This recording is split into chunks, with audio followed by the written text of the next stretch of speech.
All right, it's hot out. You just got your brand new LG portable AC, and you're probably already sweating just thinking about reading the manual, right? Well, let's just skip that whole part. Over the next 5 minutes, I'm going to walk you through everything you actually need to know to get that cool air flowing fast. You know that feeling, right? Pulling a new appliance out of the box. It's kind of exciting, especially when it's something that promises to save you from a heat wave. So you've got it unboxed, you're looking at it, you are ready for some cool air. And then there it is, the owner's manual. It's thick, it's got tiny print, and honestly, who has time for that? It can be a little intimidating, let's be real, especially when all you can think about is turning the AC on.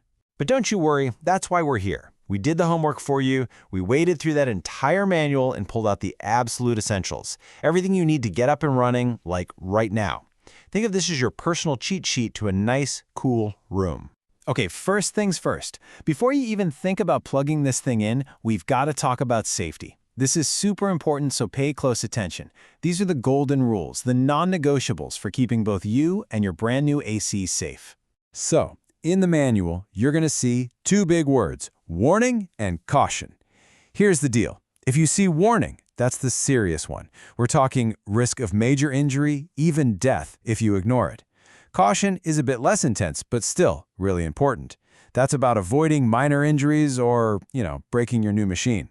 All right, let's talk about the big three electrical rules. Seriously, these are a must. Rule number 1, it has to be a grounded 3-prong outlet. Whatever you do, do not remove that third round prong. It's there for a reason. Rule number 2, no extension cords. I'm going to say that again. Do not use an extension cord. They can be a serious fire hazard. And finally, rule number 3, give it its own outlet. Plug it into what's called a dedicated circuit, meaning don't share it with your microwave or anything else that draws a ton of power. Okay, safety briefing is over. Now we can get to the good stuff, actually installing this thing. We're going to tackle that window kit, and I promise we'll make it super simple. This is probably one of the most confusing parts for people. Which of these plastic panels do I actually use? So we've made it easy. Just grab a tape measure, find out how wide your window is, and then just look at this chart. It tells you exactly which panels to snap together. No more guesswork, thank goodness. Next up, we've got the big vent hose. This part's a piece of cake. Just stretch out one end of the hose, take the mounting bracket, and pop it on there. Then you just twist it counterclockwise and it'll lock right into place. Then you just do the same thing on the other end with that diffuser piece. Boom, done. All right, time to get this whole setup into your window. First, you're going to take those sticky foam seals and put them on the panel assembly. This is key for blocking hot air from sneaking back in. Now, slide that panel into your window frame and bring the window down nice and snug against it. Then, just connect the hose. The diffuser slides and clicks right in, and for the final step, take that other piece of foam, the non-sticky one, and stuff it into any little gaps you see. You want a perfect seal. Okay, listen up, because this is the #1 pro tip from the manual, and it's a big one. For this thing to work its best, you've got to keep that vent hose as short and as straight as you possibly can. Think of it like a straw. The longer and more bent it is, the harder it is to get anything through it. Same idea here. A short, straight path for the hot air means a cooler room for you. And installation complete. See? Not so bad. Now for the moment we've all been waiting for. Powering it on. Let's take a quick tour of your new command center so you know what all these buttons do. So you're really only going to be juggling 2 main modes here. You've got cool mode, that's the one with the snowflake icon. That's your classic air conditioning. The compressor kicks in and it gets cold. Then you have dry mode with the little water drop. Think of this one as a dehumidifier.